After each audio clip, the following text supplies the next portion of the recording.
We're going to bring him in on video chat now. A surefire Hall of Famer, 3-time Grey Cup champion, S.J. Green with us. S.J., how are you, my man?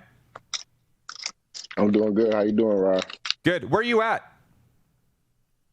I'm in Wesley Chapel, Florida, which is just north of Tampa. Okay. Oh, beautiful. I'm sure it is hot, hot, hot. Can you, before we get into story time and all the rest, S.J., what are you, if you're going to come to Canada to play in the CFL this year, let's say it happens, what do you got to go through to get it done? Have you investigated that? I really haven't. I haven't put much effort into trying to figure it out because I know that there's so much going on right now. So I wouldn't even begin to know what to say in regards to how to take that approach to get up there, what it would take to get up there at this point. It's a lot going on though. Well, I know you're a sharp guy. You're looking at this going, we're going to hear from the Players Association. They'll tell us. Let's hope they're a season. You're basically like everybody else I've talked to. You're just waiting for word. Other than that, going about your life. Am I right?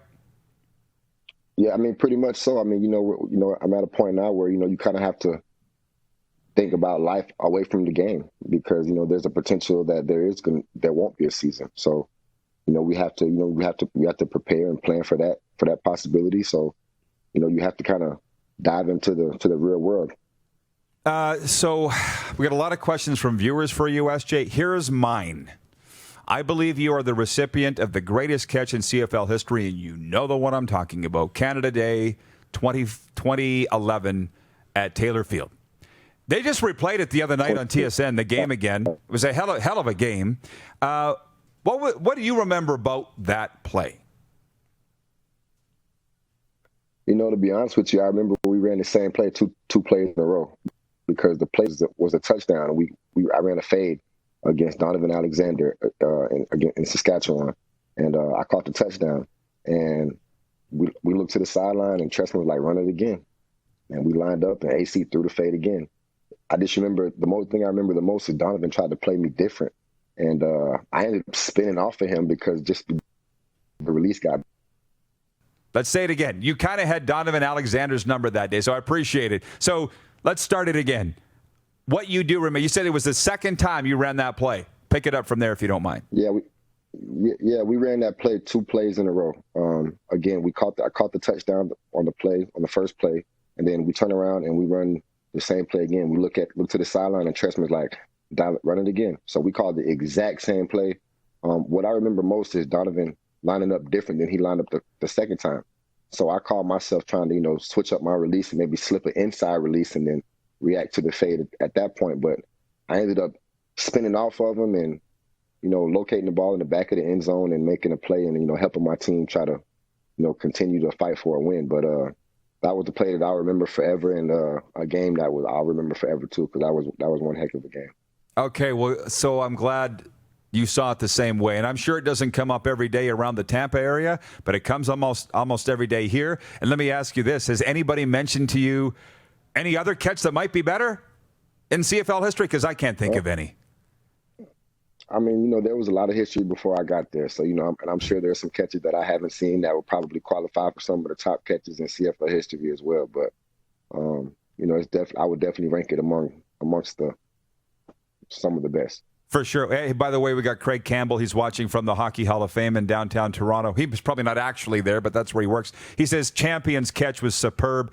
That came in the 1989 Grey Cup, SJ, long before you were around, falling back in the end zone at a sold-out Skydome. I got you, Craig. I see you.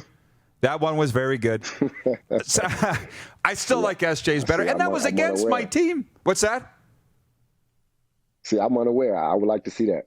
Okay, we can get it to you. We can absolutely get it to you. Yeah. Now, SJ, questions from the viewers now, from a few. One is a European global player. He wants to know what your experience was in the XFL. We actually got quite a few questions that are XFL related for you. What was your experience like? It was different. It was different. I came into a situation where a team was pretty much already put together. They had gone through OTAs together. They had gone through training camp together, and they had begun to start their season when I joined the team. So it was a different experience for me because I've never been in a situation where I joined the team after everything has gotten started. So it was interesting to be a part of. It was fun. It was more of a leadership role for me. as opposed to, like actually getting to play because the season was shortened. So I didn't really get to fulfill my role on the field like I would like to have done. But it was fun. It was different, and I was able to meet some new players and be a part of their journey to success in some capacities as well. So from another viewer had a really good question. Why were you not used more in Tampa? We were following it closely, right? And I know they switched the offensive coordinators during the season. Why didn't you have a bigger role? The fans want to know. Well, I mean, it's hard to speak on. Like I said, I came into a situation where everything was kind of established. We weren't winning as a team, but there were guys there that were making plays and doing their jobs well. With that being said, I can't speak on why I wasn't used more or whatnot, but there was only 2 games that I was able to be a part of. So, I was working my way into it. And, as the season progressed, I was hoping to, become more a part of the offense, but everything got cut short. Well, if you don't mind me asking, I assume you're a huge Mark Trestman disciple because you guys accomplished so much together. But I also know the Absolutely. Vipers were strong. And I'm a huge Mark fan too, believe me. But you switched offensive coordinators to Jamie Elizondo, and all of a sudden, boom, fireworks start going off. Was that a coincidence, or what changed? I would have to have been in the coaching room to know what fully transpired. From a player's perspective, one game we see Trestman calling the game, and the next game, we see Jamie calling the game. So, we didn't even know from a player's perspective that was going to happen in the game. It was, and I guess a tribute to Jamie coming in and implementing his values and his thought process on how things should be ran, and it worked. So we got some Argos fans writing in, and obviously, if you're going into the Hall of Fame, when you go into the Hall of Fame, it reminds me of Cooperstown. I always like to ask the guys, what hat are you wearing? Like the baseball guys, an Argo hat, an Alouette hat. So, some viewer wants to know if you could compare winning the Grey Cup in Montreal versus winning the Grey Cup in Toronto, like with the Argos versus the Alouettes. That would be like comparing your kids, I would think. But what was it like? Like that. Yeah. It's tough. My first Grey Cup in Montreal, I won't compare them. I'll just give you how I view them, and you guys can compare on your own. My first Grey Cup in Montreal, I only played in 9 games in 2009, so I only played in half of the games that year, and I played in the Grey Cup as a special team participant for pretty much all the game. So I didn't have any offensive snaps in that Grey Cup. So that Grey Cup was team fulfilled, and it was great to be a part of. But me personally, I didn't feel like I had that much of an influence on the game itself. 2010 Grey Cup was much different for me. I was much more involved in the offense throughout that year. That was kind of my breakout season in the CFL.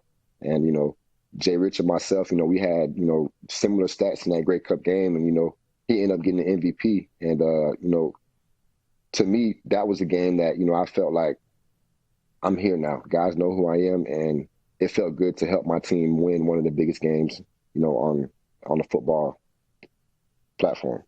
Now going to 2017, here I go 7 years removed from my last championship or even being in a championship game. And it's a different role for me. I'm coming off an injury. I've been doubted. I've been counted out. Nobody believes that I don't say nobody, but a lot of the people don't believe that I can come back and be the SJ Green that they've known to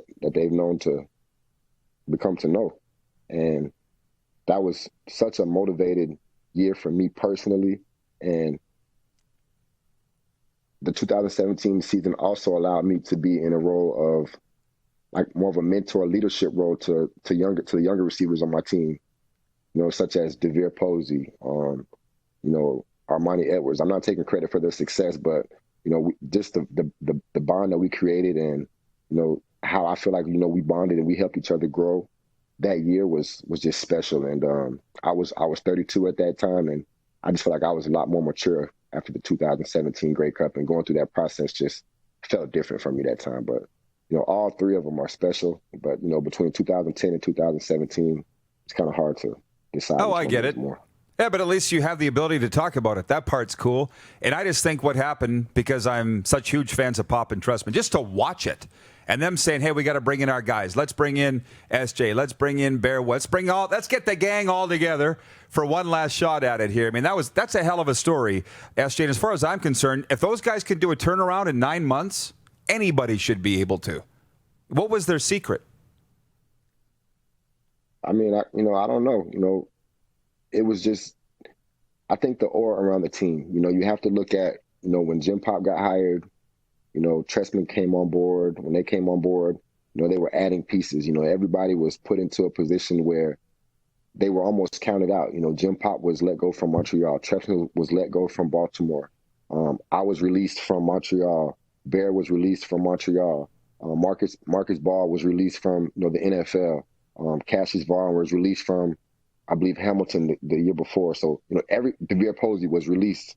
Coming into the CFL from the year before, coming off of, just being out of the NFL. So Armani Edwards, the same thing. It was like everybody had that it was just the perfect timing, the perfect storm, and it all just came together. It was just a hungry team, and we just put it all together, and we came together and we did something special.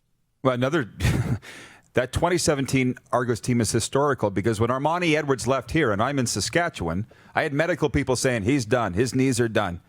And then he's lighting it up. And I'm like, he doesn't look like he's done. So I don't even know who to listen to anymore. So you know what? It sounds to me like you guys all had a chip on your shoulder now that I think about it. You guys went in there, you all had something to prove. Would that have been a common theme? Absolutely. And don't let me leave out Ricky Ray. He was coming with something to prove too, because he was coming off a year where everybody thought he was done. Nobody thought he could come back from his injury. So, it was just a special year for everybody. And like you say, everybody had a chip on their shoulder, and we put it in display. The Expendables. Now, here's an unfair question. You tell me to jump in the lake if you want. Ricky Ray or AC in their prime, one game to win. Who you picking? You're trying to get me in trouble with both of my guys. Yes, man. I am. You got me. Hey, you know what? I got to take your advice and tell you to jump in the lake, man. Hey, I couldn't get him. Today. Hey, it's too hard. It's too hard. I understand that. SJ, what is your contract situation for 2020? I'm a free agent. I'm just, I'm waiting for this Corona thing to get over. I think just kind of the other teams are as well. And, when that time comes, we'll see where I'm at mentally, and we'll see where the teams are that I'm interested in are. And, we'll just go from there. I don't feel hard pressed to try to come back. If a team is interested in my services, then, we'll cross that bridge when we get there. But, if not, then I'm perfectly content with sitting here with my family and being a dad and a husband and doing all the things that I never really got to do. Are you content with it ending this way, however? I mean, how much years of ball left in you, do you think? Well, to be honest with you, in my mind, in a perfect world, this was going to be my last season, theoretically. And, with the COVID-19 thing coming into the equation, it kind of puts everything into perspective again, because, there might not even be a season this year. So it kind of puts a jump start on what would have been taking place in December anyway, So not to say that I wouldn't have came back for my 15th year, depending on how I felt, but in my mind, this is going to be my last season. I'm not content with just my inner self is not content with this being the end. But if it is, I'm proud of what I left on the field. Yeah, you got a Hall of Fame career. There's no doubt. Let me ask you this. This is like you're on the other side of this wall for clearness. What did you do from the start of the interview when we broke and came back? What did you do? Just so we know for our guests in the future. Actually, I just came up to my man cave in the room and just sat down. That's it. You didn't upstairs in the house. You didn't take it off Wi-Fi. Yeah. You didn't switch from your laptop to your phone. You didn't do anything. You just went to another room. Yeah, I went to a room closer to the router. Ah, there you go. Okay, gotcha. Amazing. Secret. Well, SJ, this has been outstanding. I've been waiting a long time to do an interview with you, and you've knocked it out of the park. I appreciate it. I want to say all the best. Thanks for the time, and I can't wait to see you on the field soon. Man, thank you guys very much for having me. It's always a pleasure to talk to you guys, and man, I look forward to getting back in that good country of Canada and playing some ball again too, man. Can't wait to have you. Man. Thanks, SJ. Missed you too. SJ Green from just outside Tampa Bay joining us today, and what a fantastic way to end it if we have to end it. Yeah.